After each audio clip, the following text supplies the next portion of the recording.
Good morning. I just packed in some super lemon haze mixed with Doobie Bird Daydream.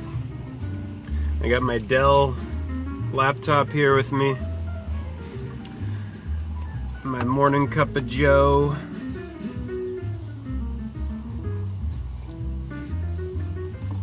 My brother Jason son and I texting about our diversion. That's why I was saying it was almost like a tree. I know. Son, my brother. My brother's names are Jason, which is son of Jah, same as Jesus in meaning. Jesus is also son of Jah, or Joshua in Hebrew. Hebrew is Yeshua. The translation Jah, although Yahs become Jahs.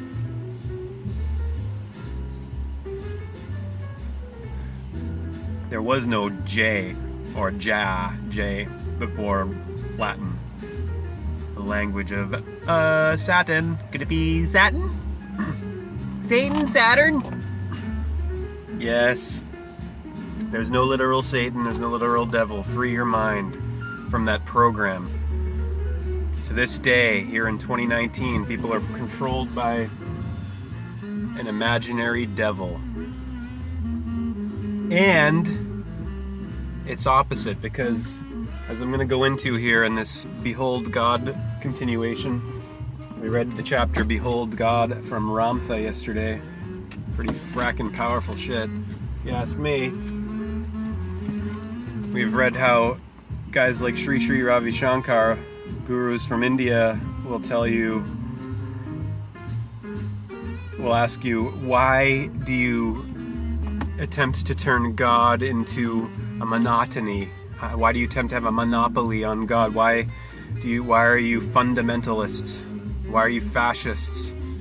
Insisting on a one-size-fits-all, one shape, one God, when God's creation, nature, is incredibly diverse. Don't you think that creation says something about the Creator? Variety, the spice of life. The spice is life. Dune. Father, the sleeper has awoken. Hey Dad, what do you think about your son now? Jah son. Jesus says, seek ye first the kingdom of heaven. Where is it? It's within you. So if you're seeking it outside of yourself first, you're not doing what the Master says. We got the 26th coming up tomorrow. I keep going back there thinking I'm going for my calendar with the moon calendar. Where did I put it? Did I put it in the RAM? Yes, I did. Ramtha. We'll continue reading the next chapter after the one we just read, Behold God. We will read Life After Life, chapter 6. I was thinking of reading chapter 5 of Carl Jung's The Undiscovered Self. What are you doing here again? You said you're going on a hiatus. You're taking a break and now you're back. What do you do? Hey, I'm not taking anyone's orders on this. No one's telling me, no one's directing me when and where to say what and how to say it. No one. This is taking the wheel. This is called using the will. This is called beholding God. God, oh, this is what I brought the computer out originally for, because I want to read the Etymology of God to you today. I've read the dictionary definition, which is supreme being, eternal. God is eternal, meaning the principle of eternity. God is an immortal spirit who belongs to everyone. God is not an Israelite. God is not particular. God is not partisan. God is total. And even that word, as we've been going over over and over again, the Tao which can be expressed is not the true Tao. The God which can be spoken is not the true God. It's like when you ask, who am I? There's your answer. Silence. Solidified silence, says Sri Sri Ravi Shankar. That's who I am. That's the real self. One with God. Of God, in God, about God. God is an intelligible sphere, a knowable sphere of knowledge, directly behold God, an intelligible sphere. This is, of course, a circle, which is a two-dimensional representation of a sphere in 3 dimensions. 2 dimensions is you just have the up, down, left, right. You don't have the third of the front and the back. This is just 2D dimensions. 3D, or 3 fours, because D is 4, A, B, C, D. A, B, C is 1, 2, 3, and D is 4. The door of the D, of the delta, of the Daleth,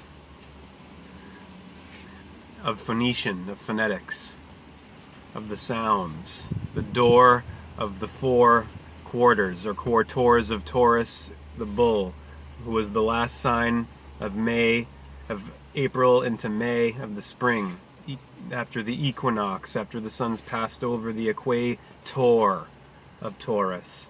Taurus, which is the cerebellum and the throat, from which all stories are told, and all stories of buildings are built or erected.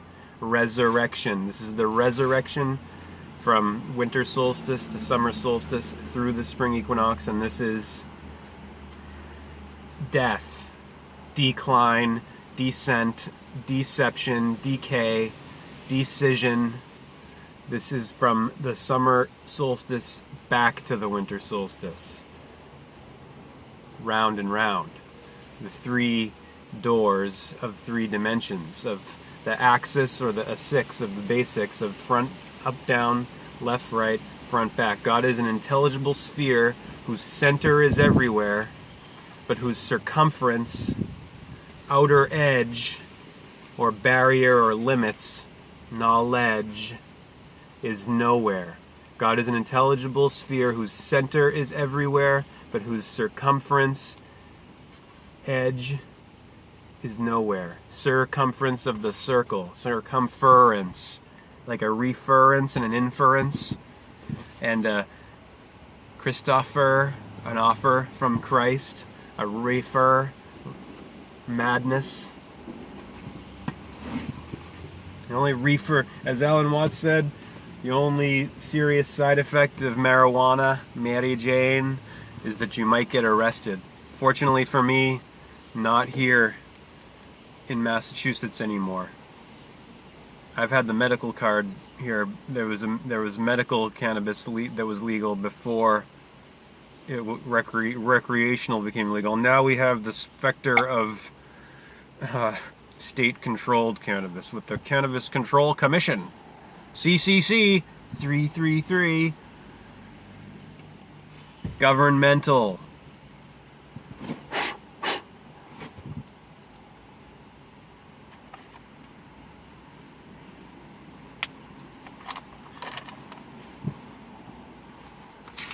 God is an intelligible sphere. God is knowable. Just because the priests and the ministers tell you God is not, does not mean God is not. Because first of all, God is a word, just like March, April, May, and then June, the next one. These are words for the moon, for the month, the position of the moon and the sun on the ecliptic during the year. This is a measurement, mental. Words are mental, and they're signs, they're signals. They're seen by the eyes, and they're by the consciousness for the consciousness. And they're reference points, they're signposts. May is not the same as May. The word May is not May, yes? Bel is not Bel. Bel is a word pointing to Bel. But that's not Bel. That's not God. That's not the Lord. It's a word for the Lord. It's not the same thing. The word God is not the same as God in itself. God is a transcendental mystery. God is everything and nothing. Center everywhere, outer edge, circumference of circumambulation, nowhere. Absolutely nowhere. Which is everywhere. Look at the word nowhere. Hyphenate it or break it up after the W. Now here. Now here this. Here and here and homophones. Same sound. This is big coming up tomorrow, the 26th of May. Saturn's Day, I mean Sun's Day coming up. Tomorrow's Saturn's Day, the 25th, and then you got Sun's Day, the 26th here. No, Sun's Day, the 26th. The moon will be half and half. Yang and yin. Light and dark, Luke and Darth. Day and night, deity. This full circle. You would not know light without dark. You would not know life without death. You would not know day without night. These are defined in relationship to each other. The opposites, the antonyms. They're complementary, like left and right, like Adam and Eve. So this is the 26th. 26 is the number value of God on this Sun's Day, the 26th. G is 7, O is 15, D is 4. That is the gematria, ordinal English gematria of God. 26, which reduces, of course, to 8 of the infinite. And you see 8 right here, the circles above and below. H, the infinite. Just turn H horizontally.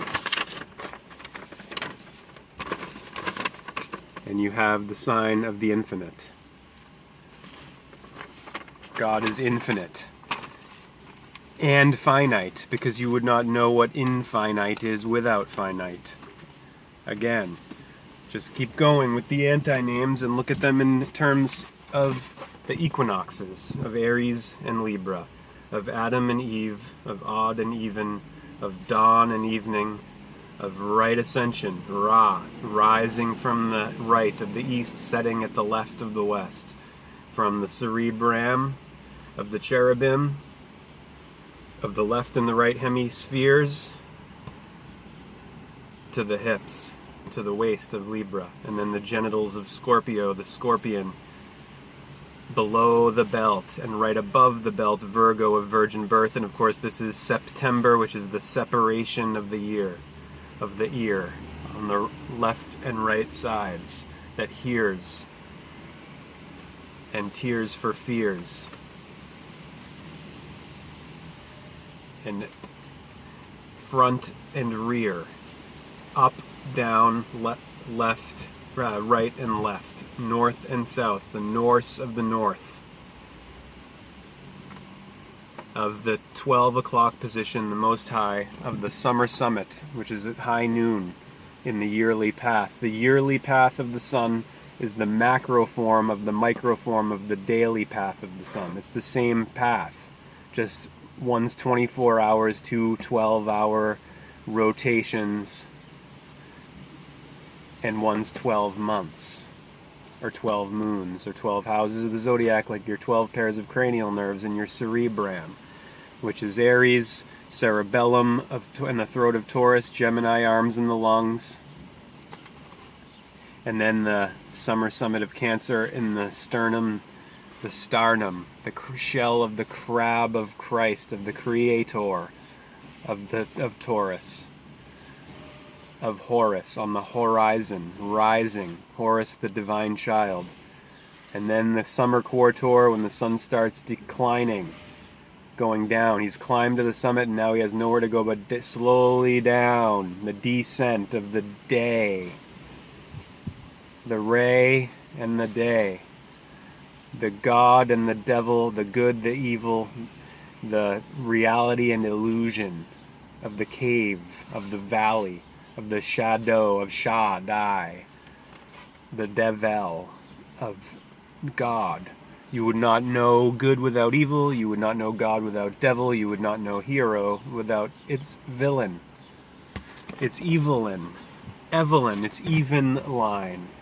Balancing of Cabal, of Libra, of even, of justice, of Eve, of the mind, the psyche, of mental judgment, judgmental, Judith, Judas, jury, juggernaut, Jehovah, Jove, Jupiter, Zeus, Ammon, of the ram's horns, Jesus, God's risen Savior of all reason, saving us from the dark winter and the dark night, the cold dark winter and the cold dark night, the sun rising on the horizon, setting on the horizon, and around and around forever. Think of it, all of what we know of as human history, I think of just long-term, long-scale time periods, it's always been the sun shining, rising and setting, and the moon on all of it. Which is why our ancestors envisioned the sun and the moon as the eyes of God, of the day. Now let's go to the etymology of God online.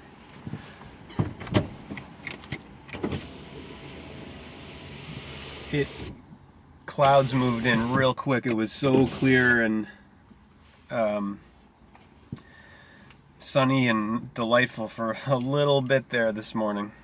Just a little window before more Franken weather coming in off the coast.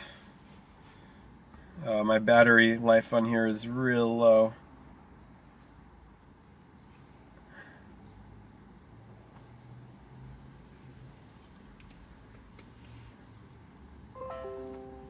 So we won't have time to do chapter 5 of Jung today, but for this Behold God continuation, I'm just going to go to etymonline.com, www.etymonline.com. index.php term. We did credit last time, now we're doing God on Etym Online. And of course, the words that are bold linked that you can click on in the sections on the word are very significant. There's a long explanation of God here. It's interesting how so many of these words, like you go to Ra is just one line. Hawk-headed sovereign sun god of Egypt. And Horus is, really simple too, just god of dual relations. And then you look here at God, our word God is huge, and then you have links to found, Zeus, and good. And you'll find that our word God is the same. When we say God, it's just like when it means it's in the same way and sense that they would say Zeus in Greece. Old English God, supreme being, deity, the Christian God, image of a God, godlike person. From that's Old English definition. Supreme being, deity, the Christian God, image of a God, godlike person. From Proto-Germanic, Gutan. Source also of Old Saxon, Old Frisian, Dutch God, Old High German Gott. Dutch is straight up God, same. Old High German Gott, G-O-T, like our past tense of get. I got it, got milk. Galaxy, lacto, Milky Way, mother's milk, the cow goddess, Venus, Hathor, Ishtar, Isis. Gott, German, G-O-T-T, Gott, Old Norse, Guo, G-U-O.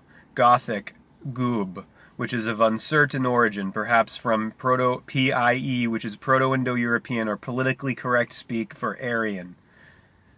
Not Aryan in this necessarily what Hitler meant, but the actual ethno-designation in anthropology, Aryan. From P-I-E-G-U-T, gut, that which is invoked. God is specifically that which is invoked. Source also of Old Church Slavonic zovo, to call. Sanskrit, huta, invoked. An epithet of Indra, of India. From root Gheu, with E in parenthesis after it, and that's in italics, of Italian, Latin. To call, invoke again. The notion could be divine entity summoned to a sacrifice. Ritualism. But some trace it to PIE, Proto-Indo-European, GHU, poured from root GHEU to pour a libation, source of Greek kind to pour, also in the phrase kuti Gaia, poured earth. That's Greek Gaia, kuti Gaia, poured earth, referring to a burial mound. See the word found. The second verb tense. Given the Greek facts, the Germanic form may have referred to in the first instance to the spirit immanent in a burial mound. See how it's tied in with the earth, God, Gaia. See also Zeus. In either case, not related to good. They say it's not related to good, but it's almost the same word. And devil is evil with a D in front of it. But no, not related. Popular etymology has long derived God from good, but a comparison of the forms shows this to be an error. Moreover, the notion of goodness is not conspicuous in the heathen conception of deity. And in good itself, the ethical sense is comparatively late. Century Dictionary, 1897. You see how everything's colored with the split between Christian and pagan in our thinking, in our psychic pictures and conception, way of conceiving God.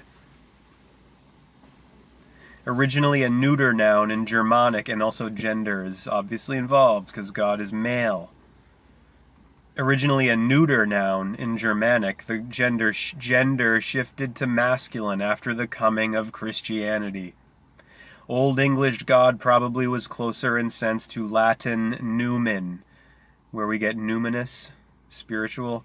A better word to translate deus might have been Proto-Germanic anzus, but this was used only of the highest deities in the Germanic religion and not of foreign gods, and it was never used of the Christian God. It survives in English mainly in the personal names beginning in O's. So this is all, right now that's the second paragraph of what I'm reading from Voltaire. Let's continue the last part from Voltaire here. I want my lawyer, my tailor, my servants, even my wife to believe in God, because it means that I shall be cheated and robbed and cuckolded less often. If God did not exist, it would be necessary to invent him. Voltaire.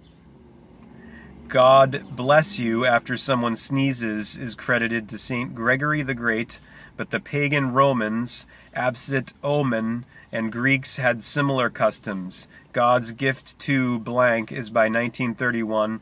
God of the gaps means, quote, God considered solely as an explanation for anything not otherwise explained by science, unquote. The exact phrase is from 1949, but the words and the idea have been around since 1894. God forbids was rhyming slang for kids, children. Kids, children. Children are kids, baby goats, billy goats, bull goats, breeding, farming. Anybody? Bueller? Sheep herding. God Squad, quote, evangelical organization is 1969. God Squad, U.S. student slang. God's acre, burial ground. Imitates or partially translates German Guttesacker, where the second element means field. The phrase dates in 1610s to 1610s in English, but was noted as a Germanism as late as Longfellow. Here's now from John Donne, sermon preached in St. Paul's, January 30th, 1624. How poor, how narrow, how impious a measure of God is this, that he must do as thou wouldest do, if thou wert God. That's from 1624, January 30th. John Donne's sermon preached in St. Paul. What he's saying there, listen to that again. How poor, how narrow, how impious a measure of God is this, that he must do as thou wouldest do, if thou wert God. How narrow is it to say that God must do as you would do? How narrow is it to say that God would be a man? Exclusively, one's exclusive particular man, when God is defined as the all, which is the none at the same time. Transcendental mystery, which is all inclusive. See, this is the violence that's done with creeds that, as Jung says, are masquerading as religions, but they're not religions. They're creeds. They're just I believe systems, belief systems, which are inherited and programmed generationally. Sunday school, and the programmed children, education, indoctrination into the particular cultural style and pattern of the tribe.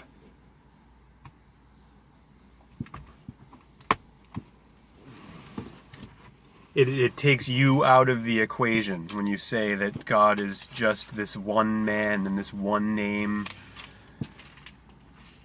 a uniform. It puts a uniform on God. Militarizes God. And then it becomes possible to wage war in the name of God, which is the ultimate in dissociative psychosis, madness, utter madness, fighting for God. It's like Carlin's thing, fighting for peace. Fighting for peace is like fucking for virginity. Chapter 6, Life After Life, from the White Book by Ramtha. Zeus bless you. That's not from here. I'm just saying because it's the same when you say God, and when you say God colloquially in your modern expressions, it's the same way the Greeks would say Zeus. Hail Zeus, Jesus, Jesus, Dr. Seuss, yes us. The names, you see, names are for particulars. A universal, immortal, eternal spirit. Even saying spirit, that's just a reference point. You can't have a name for that. You can't have just one name. It's all names and no names. It's the wall in the psyche of man that is the only issue. It's the inability to, as Krishnamurti says, to admit that you're violent. And when you say that you can't say you're violent, you can't just stop and say, okay, look at yourself and say, see your tendency to lash out and fight the other and to cause harm to you with either weaponry or your fist is a weapon, right? Potentially all the time. Your head is a weapon, right? Your skull, headbutting, your elbow is sharp. The look at all this, right? It's all potentially violent, latent violence, violation of another. If you can't admit your own tendency to that, it's likely you're going to project it out on another. So when you say that, when you admit that the cause of violence is me, it's the ego, the self, and it's blindness, and it's blind spots, like the back. Like we all have a big giant blind spot. You can't see behind you. I have the advantage of this image being projected back at me right now, where I can see behind me while I'm looking forward, because of the camera, though. Naturally, I can't see. I don't have eyes in the back of my head, right?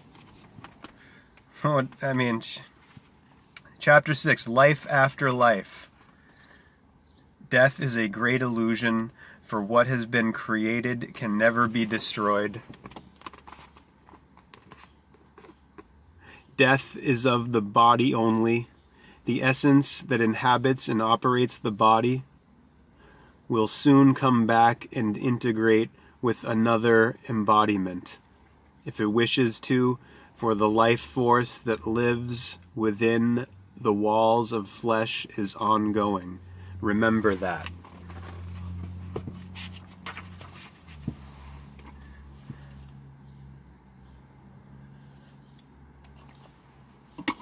Are you any less than the blossoms?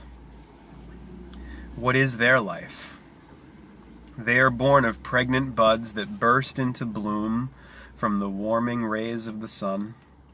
Their wonderful essence fills the air with an aroma that causes all things to rejoice in the promise of new life.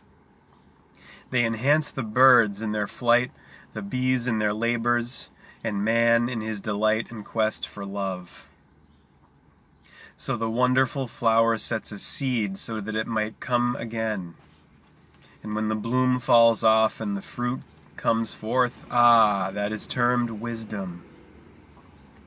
That is the product of life. And when the fruit is consumed and the spice and harvest of autumn are upon the land, the tree begins to shiver with a northerly wind, begins to lose its wonderful leaves until it stands there blatantly bare. When the great white silence comes and fills the boughs of the trees with a thickening, glistening brilliance, and all is cold and barren, where be the blossom? It is in the memory. It is in the wisdom. It is in the growth of last spring, and it is coming forth again.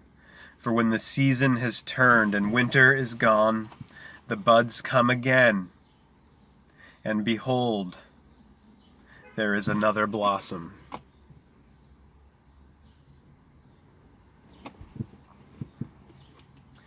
If the ongoingness of life is beheld in a single blossom,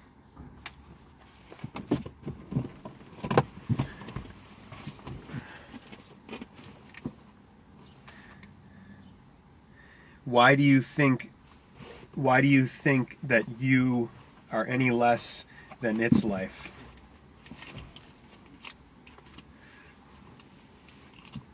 If the ongoingness of life is beheld in a single blossom, why do you think that you are any less than its life?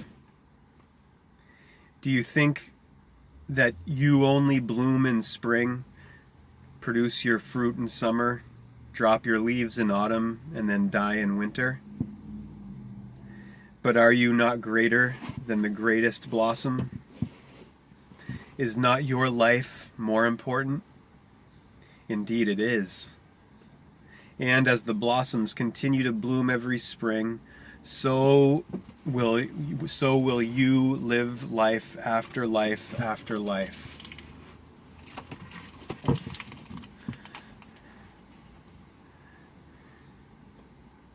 What a story your blossoms could tell of all the seasons you have seen. Student, my mother died last year, and I want to know if she is still alive, and if she is she happy?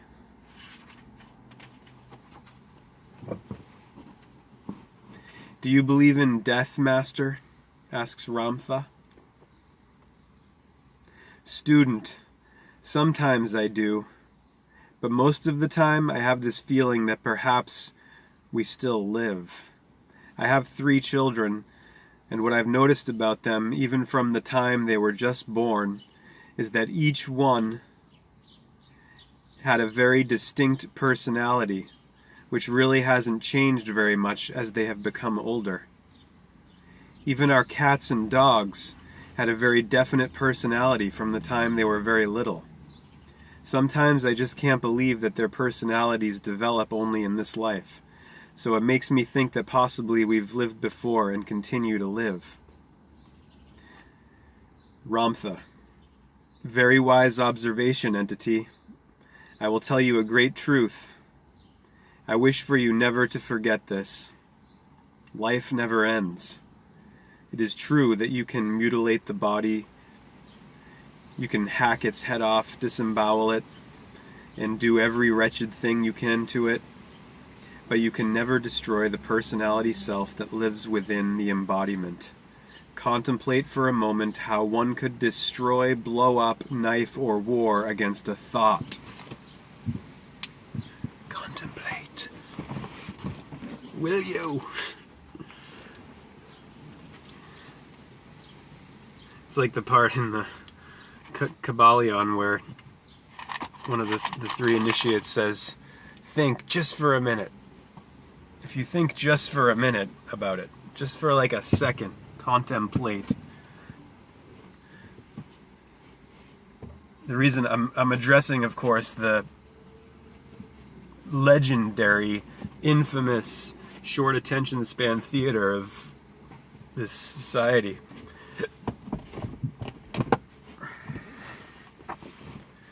You know? I think you do.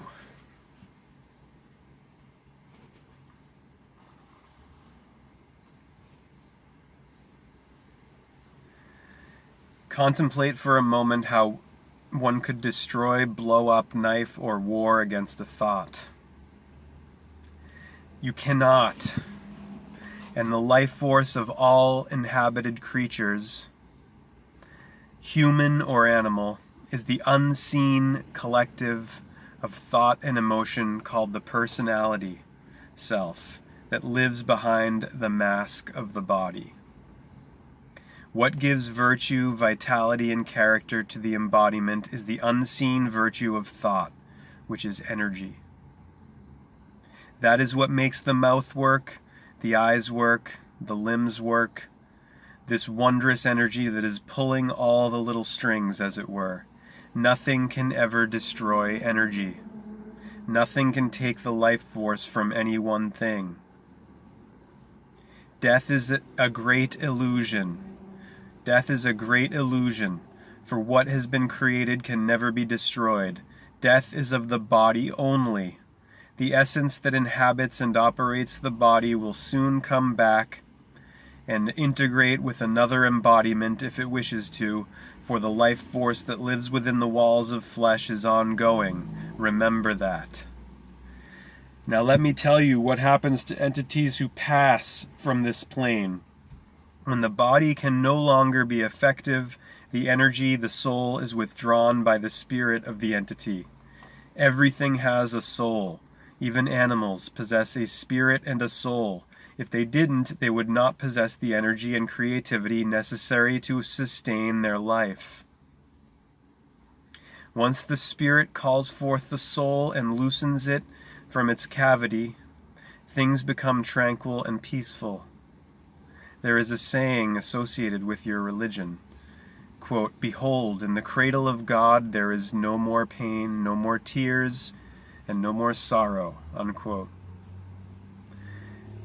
That is a truth because when you pass from this plane, you are freed from the instincts and sensations of the body.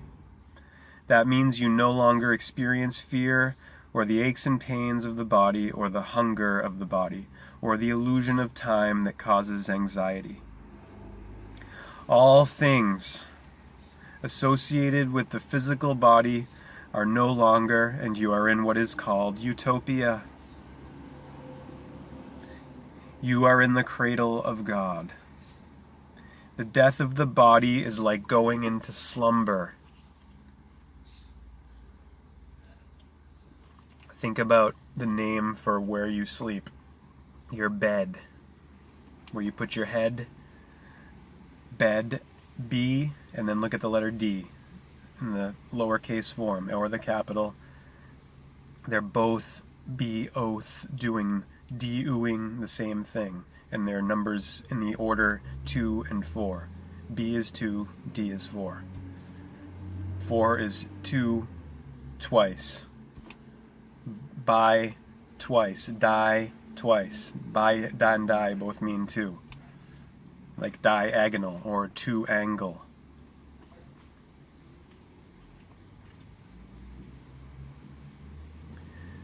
The death, so bed and dead, that's what I'm talking about. B-E-D, D-E-A-D, phonetically almost the same. And with that B-D at the beginning. Okay? The death of the body is, I mean, we know death. It's every day and night. Going to bed's going to dead. It's not the end of you. You're just going, your consciousness is shifting gears. You're still the one who hears and steers.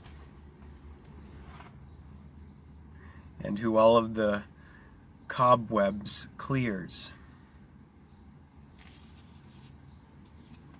And transcends his peers' jeers and fears.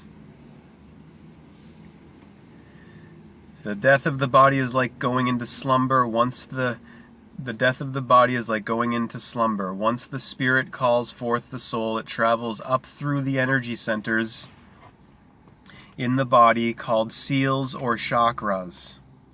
The soul with its memory leaves the cellular mass of the body through the last of the seals, the 7th seal, called the pituitary gland, which is located in the center of the head.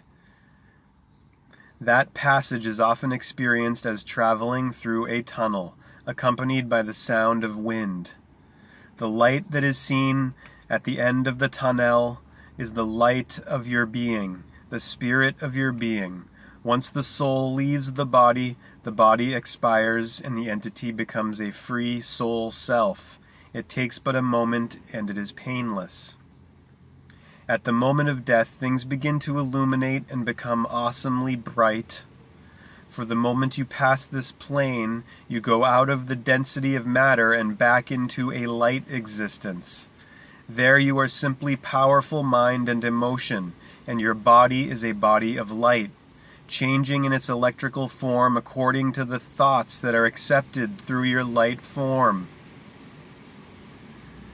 From that point, you go to one of 7 heavens. Which heaven you go to is determined by the attitudes that you emotionally expressed upon this plane. Now, what you term heaven is simply life and its different levels or planes. Yeshua ben Joseph spoke of 7 heavens. Well, there are indeed 7 heavens, which are actual places or planes of existence, and this plane is one of them. And in none of the planes is there any such plane as hell to torment or punish mankind. He does that well enough to himself. When you leave the embodiment, you always go to the heaven or vibratory level that is aligned with whatever consciousness, understanding, or collective emotional attitudes you expressed upon this plane. There are 7 realizations or levels of consciousness and understanding. The 7 understandings are those of reproduction and survival, fear and pain, power, felt love, expressed love, God seen in all life, and God I am. For you to understand, every thought you contemplate and embrace for an understanding has a vibratory frequency which is experienced as a feeling. Thus, if you are mastering the understanding of pain, you are contemplating the more limited thoughts associated with pain, which gives rise to the lower vibratory frequencies that are emotionally experienced as pain. If you are contemplating and mastering the understanding of love and the expression of it, you will experience the elation of the higher vibratory frequencies of the thoughts of love shared and expressed. Wherever your consciousness is predominantly focused for your understanding, that is the heaven to which you will go, for the magnetic field of your aura, the spirit of your being, will draw you to the vibration of that plane. Now your mother has passed this plane into a state of great peace and great rest, which she very much desired and needed. She has gone to the level of heaven that she has drawn to her, according to the consciousness and understanding that she has acquired. She is now in a state of her level, just as you are now here in a state of this level. Her level is a fourth level, which is aligned with the emotional attitude of love, felt but not expressed. Your mother is a great feeling entity, but often she could not express her feelings. You and the husband of her being often failed to understand her because she could not communicate most of her feelings.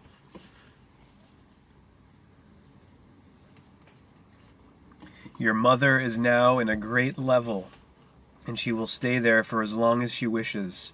When she contemplates the thought of advancement, she will then continue her expansion into the other dimensions of thought in a light level